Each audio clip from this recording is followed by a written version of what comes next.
tó ẹ káàbọ̀ sí iléeṣẹ́ wa mo kí yín o ẹ̀yin ìyá mi ẹ̀yin bàbá mi níbikíbi tẹ́ bá láǹfààní àti máa gbọ́ mi pé ẹ káalẹ́ ẹ kúrọ̀lẹ́ lásìkò tẹ́ bá fi ń gbọ́ mi o. tó ìròyìn tí mo gbé wá fún yín rèé o fún àǹfààní ìwọ tó ò bá mọ̀ tètè yá jẹ́ kó máa pọ̀ létí ẹ̀ sì wípé wọ́n ti ṣòfin tuntun wọ́n ti túnṣẹ́ pín iṣẹ́ ti yàtọ̀ sí ti tẹ́lẹ̀ tó túmọ̀ sí pé wọ́n ti ṣòfin o nàìjíríà pẹ̀lú oríṣiríṣi òfin tuntun mìíràn rèé tó jáde sí ọ̀dọ̀ àwọn ọlọ́pàá ìyẹn àwọn agbófinró wọ́n ti ṣòfin fún wọn sìn báyìí kódà òfin wọ̀nyí ó lẹ́tìkẹ́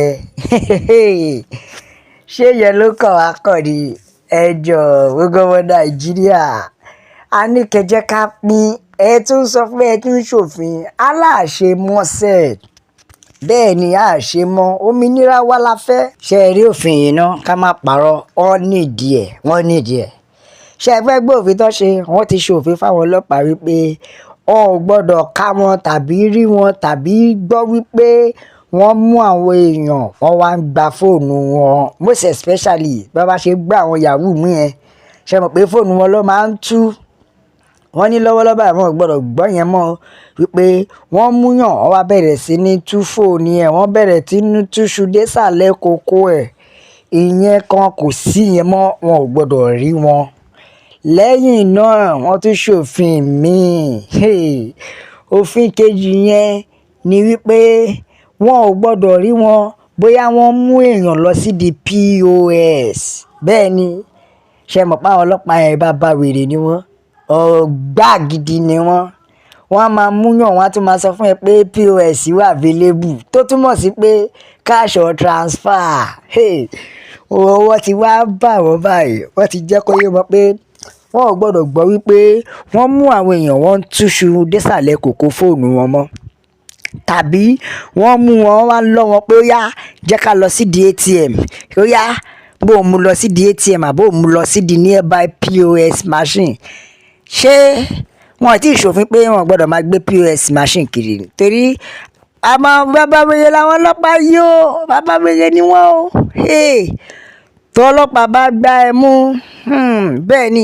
ìwọ múra kan wà ní yùbìyàwó bó o múra kan wọ́n sọ pé which work you dey do àgàgà kó o tún wá pọn báàgì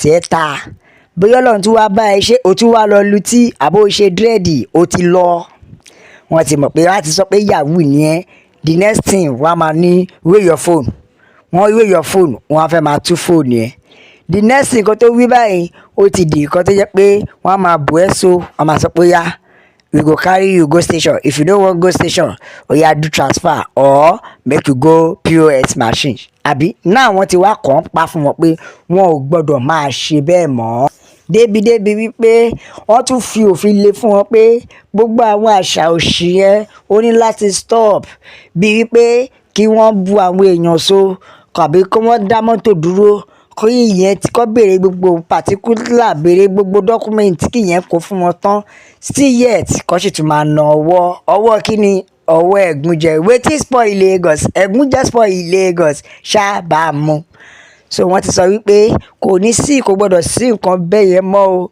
wípé gbogbo pé ẹ̀ ń gba ẹ̀gúnjẹ ẹ̀ ń gbowó àbẹ̀tẹ́lẹ̀ ẹ̀ ń dá ọkọ̀ dúró tó bá ti béèrè nǹkan tán ní tẹ́ béèrè lọ́wọ́ wọn tó dẹ̀ fún yín ẹjọ́ máa lọ kò ṣe pé dandan ẹ̀ tún máa gbowó.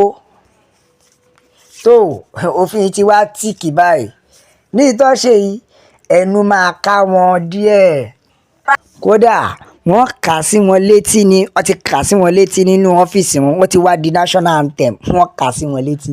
kódà ìjọba ti wá kọ́ nípa fún wọn pé anybody tí a jèrè ọ̀rọ̀ yìí bá ṣí mọ́ lórí tàbí tí wọ́n rí pé ó ṣe òwúrú ìwà báyìí wọn ló máa fojú winá ni o nítorí pé ó máa fojú winá ó máa gba ìdájọ́ ẹ̀ lọ́wọ́ àwọn ìjọba gbogbo àwọn àṣà yẹn tiẹ̀ máa stop wípé wọ́n tiẹ̀ múyàn wọ́n tẹ̀lé ẹ wọ́n bú ẹ so wọ́n dàrá ẹ̀ tiẹ̀ lọ sí ẹgbẹ́ ATM machine kò ní sí gbogbo ìyẹn mọ́ gbogbo ẹ̀gúnjẹ gbogbo bribery gbogbo bá a mú ìyẹn náà ti dópin o débi pé wọ́n ti dópin ẹran wọn ní jíjẹ wọ́n ní ẹni tí ó bá ká mọ́rùwà bẹ́ẹ̀ ó máa fojú winá. Now ó ti wá ba débi pé àṣírí wọn ti tú, àbí àṣírí àwọn ọlọ́pàá ti tú.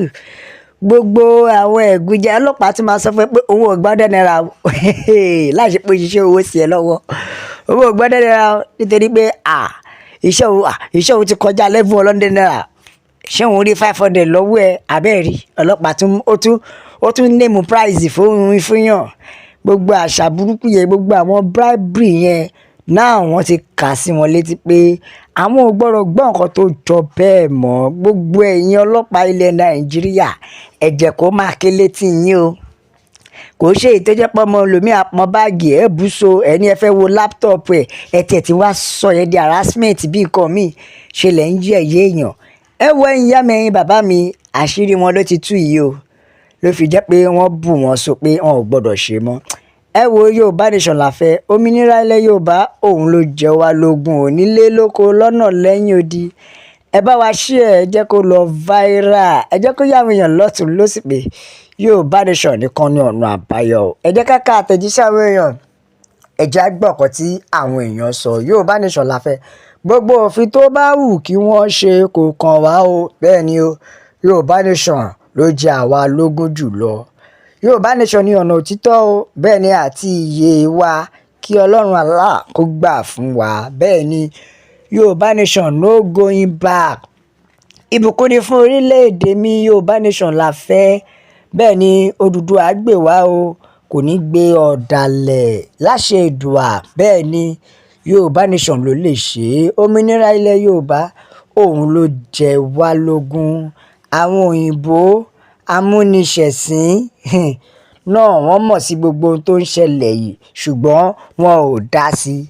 Ṣùgbọ́n ju gbogbo ẹ lọ, Yorùbá nation wa òun la fẹ́.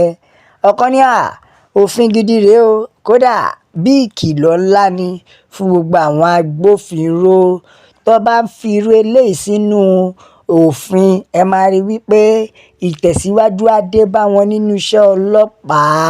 Bẹ́ẹ̀ ni ẹ̀yin ọmọ Yorùbá, aṣíwájú wa, ẹ wò ó, Yorùbá nation wa la fẹ́.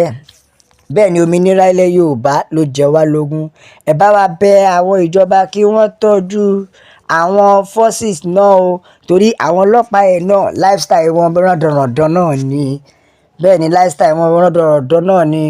Owó sójà náà kéré, àbí owó sójà kéré. Àwọn nǹkan tó ń pilẹ̀ ìwà ìbàjẹ́ gan nìyẹn. Nígbà tí sálárì ọlọ́pàá tí ò bá tó kankan débi pé ó ti fẹ́ tó wọ́n mọ́ school. Ẹ wo ìyá mi, bàbá mi, bá mi share, ẹ like, ẹ subscribe, ẹ tẹ̀ sójú ẹ jẹ́ yá àwọn èèyàn lọ́tùn lósì pé Yorùbá nation ni o. La fi ń sọ pé àgbẹ̀ oníroko títí o kó gbàgbé ilé bó pẹ́ bóyá onílé àrèlé. God bless Yorùbá nation. Ọlọ́run kó bùkún fún orílẹ̀-èdè mi o. Ó dàbọ̀.